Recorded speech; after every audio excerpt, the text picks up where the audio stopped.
My name is Lauren Johnson, and for my topic, I chose obesity and fast food chain restaurants. The two have been known to have a relationship through stigma and bias, and just kind of like feeling that those two have a relationship. It was a big thing a couple years ago about people blaming fast food for making them fat, making obesity rates go up. So I thought I'd really explore this topic because the two seem to be intertwined, but there's quite a few more variables at play here. So, just as an introduction, the fast food industry is primarily an American thing. Definitely most of the market is in America, and for the sake of this project, I chose McDonald's to be my main focus just because it has the largest share of the fast food market, and it's probably the most globalized fast food chain. It's Fast food is caught on significantly in Europe, but as we've learned, it's still not quite as big as it is here. Europeans tend to take more time with their food. They tend to have more of a family culture around their food, and a culture that goes back multiple generations around their food. So just grabbing a Happy Meal at the drive-thru sometimes doesn't cut it as much as it would for an American. But the globalization of the chains themselves, I'm wondering, like the way they're diffusing into Europe, is it having an effect on the obesity rate? Kind of like people blamed it having here in the United States. So the following number of graphs will only look at the obesity rates in the EU, which is a BMI over 30. I didn't go with the underweight and the normal weight and the slightly overweight. I'm just doing a BMI of over 30, which is obese.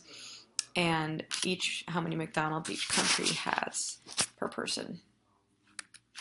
So while this topic may seem simple on the surface, I really want to dive into other variables that lie beneath the surface of this phenomenon. I want to see why and how this cultural diffusion occurs. I want to make some hypotheses about, what other variables could be at play here. And I did do quite a bit of research on other things that tend to go along with this, because a lot of times it's easy to be like, oh, people's waistlines are going up.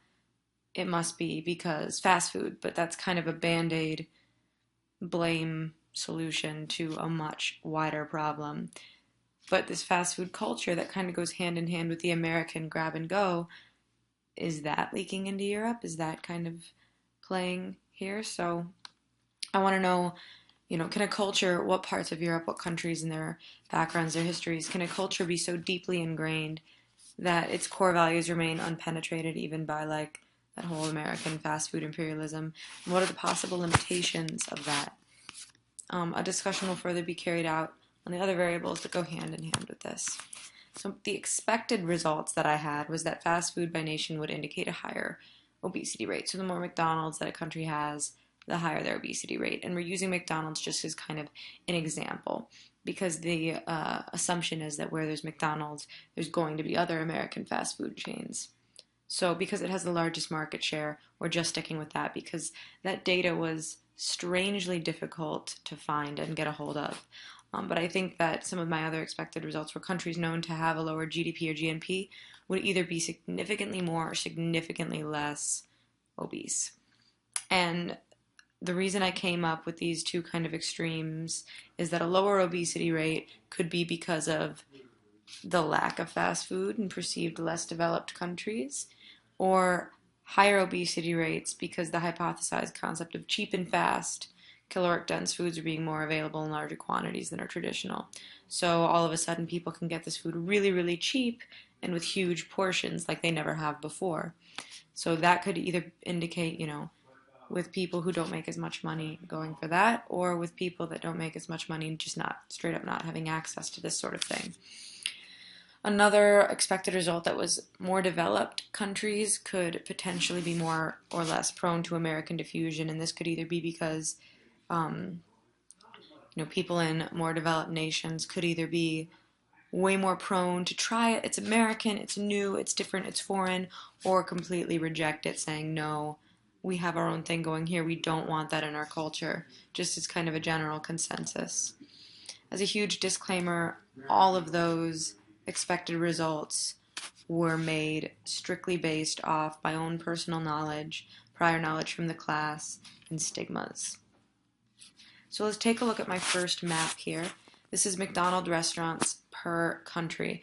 I was going to do ratios, but things got really, really screwy because there's really not a lot of McDonald's in most countries in Europe compared to the US. And here we only have the EU, and I've used the UK in here because all of this data is from 2015, and as of 2015, England was still in the EU. So, as you can see, the further out west you go, it seems like there's more McDonald's. However, these are also bigger countries with higher populations. And if we take a look at the ratio of obese citizens per EU country by population, this is the ratio. You can see that it goes from, light green, not so bad, dark green getting there. And once you get into the pinks and purples, that's when it starts to get really bad. And what's interesting, like France has quite a few McDonald's, but significantly lower obesity rates. And most of Europe has pretty low obesity rates compared to the rest of the world.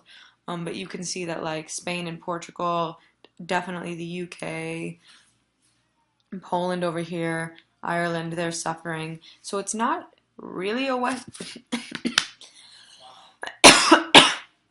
Excuse me, it's not really so much of a westward trend as you see here. So that was kind of interesting. But you definitely see a correlation. Like you can see down here in Estonia, Latvia, they don't have very many McDonald's, but they still have pretty high obesity rates. But then again, like Italy has a ton of McDonald's, fairly low obesity rates. So this is kind of interesting and wasn't really what I expected because I really thought that more McDonald's, more American influence, higher obesity rates. But it turned out to be correlated very, very minimally, if at all. So here's my quantitative data. This is all just kind of how the Excel sheet looked. You've got each country, percentage of the world, or percentage of that country's population that's obese, their actual population. Then I calculated the number of obese people in each country. So here's the SI for obesity, number of McDonald's, the LQ for obesity, and then I calculated, McDonald's per person, and that's over here. And you can see when we get a little close up on this data that it just gets kind of weird when you get into trying to make a ratio for the McDonald's. I don't know if that was a user error or if there's just so few McDonald's in a lot of these countries that it just weirded out on me. But so that's my quantitative data, and my interpretation of it was that yes, countries that have more McDonald's have higher obesity rates, but it was also like, we saw France, we saw Italy, these big outliers. So higher obesity rates could be due to multiple factors like higher GDP, higher population, the sedentary lifestyles that come with being more developed. People just have more time, they do less. Or it also could be due to, if I did more strenuous research, I could find out what makes each country more or less prone in the EU. And Europe has fairly low obesity rates in the US, and I'm going to go ahead and put this on everything we've learned in class about the culture there, how they tend to take things a little bit slower, a little more authentic. They buy food as they need it, not planning for the whole week.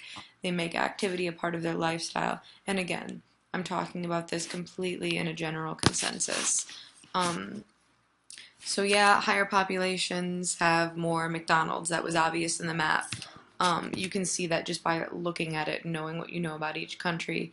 And the further west you go, it seems like the bigger the waistline if we go back.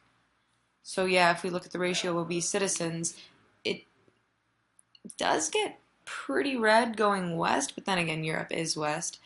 But here, kind of in the Mediterranean area, you see a lot more green than you do red. It almost seems like the more north you go, it gets red, and right on the edge of being super west, like the UK, Ireland, and Spain and Portugal. So it also could have something to do with McDonald's menus over on that side of the world, because it's well known that McDonald's, having such a large market share and wanting to globalize so badly, that they tend to sort of change the menu for each country's appetites and cultures. For instance, one example right off the top of my head is that they don't sell beef in the Indian McDonald's. So McDonald's is definitely a Western idea. You can see with the McDonald's map, it's definitely further out west. Like all the blacks and purples are west, and all the light browns are kind of more to the eastern side of Europe. So whether or not that's something you can really verify, because the West has turned into less of a geographical term and more of a cultural term, cultural geography, I suppose. But it seems like the less McDonald's you have, the less obesity rates you have. But then again,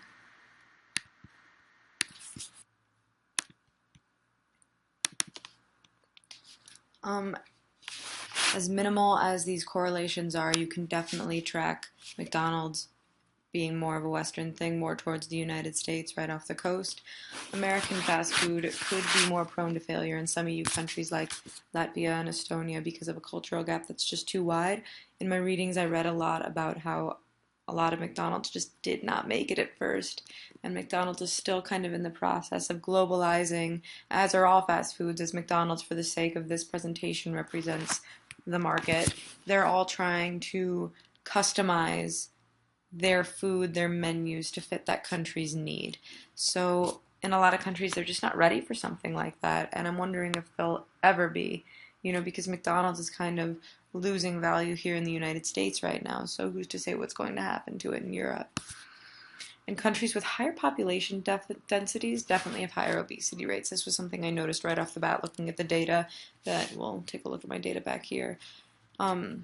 Countries with the higher populations, like, let's say, Turkey, the Netherlands, Germany, they all have like 20%, 18%, that sort of thing, that are BMI 30 and over. And so higher populations have higher obesity rates, and the higher population densities seem to have that too. But then again, higher population densities have more McDonald's. So it's this, to be honest, this data was shockingly difficult to find. Obesity rates you'd think would be a really straightforward thing, but it was really hard to find it. I eventually got this data from Eurostat, and I had to cut it quite a bit because they give you every single country you could ever want, and I only wanted a select few. So finding the data for this for just the population, like just what percentage of the population was obese, that was a real trip to find because they wanted to separate it by everything under the sun. So it was pretty interesting. Like they wanted to separate it by age or sex, or compare it to different things in the data that made it so you couldn't just get clean, consistent data. And then as for the number of McDonald's, that was probably the easiest to find. I wanted to do, all the different fast food restaurants over time, but it was really difficult to find. And McDonald's has the most open policy when looking at their data, so I could just find that right online.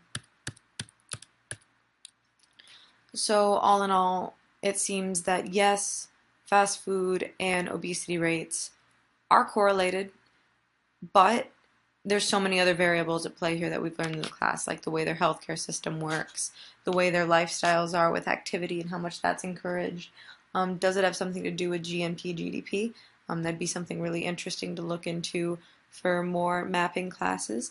But other than that, I'm going to conclude my presentation here, and thank you for watching.